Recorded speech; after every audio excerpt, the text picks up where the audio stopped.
ഇപ്പൊ മാത്യുവിനെ ഞാൻ ആദ്യം കാണുമ്പോ അവൻ ഭയങ്കര ചെറുതാ. അപ്പൊ നമുക്ക് അന്ന് ആ സമയത്താണ് ഞാൻ സ്പോട്ട് എഡിറ്റ് ഒക്കെ ചെയ്യാണ്.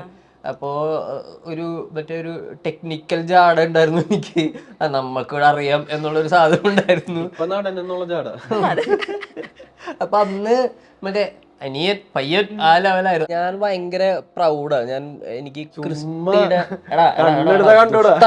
ദുഷ്ട ഞാൻ ക്രിസ്റ്റി ഇറങ്ങിയ സമയത്ത് ഞാനൊരു പോസ്റ്റ് ഇട്ടുണ്ടായിരുന്നു. ഞാൻ ക്രിസ്റ്റി മാത്രം വെച്ചിട്ടല്ല ഇട്ടത്. ആക്ച്വലി അവന്റെ ട്രാവല് ഒരു സമയം വരെ എനിക്ക് അപ് ടു ഡേറ്റ് ആയിട്ട് അറിയായിരുന്നു. ഓരോ സിനിമകളിലും അവൻ ഫേസ് ചെയ്തുകൊണ്ടിരുന്ന പരിപാടികളും അതിൻ്റെ സന്തോഷങ്ങളും ഇൻസെക്യൂരിറ്റീസും എല്ലാ മൊമെന്റ്സും ഞാൻ ഭയങ്കര അടുത്ത് നിന്ന് അവൻ വിളിച്ച് പറഞ്ഞ് കേട്ടിട്ടുണ്ട്.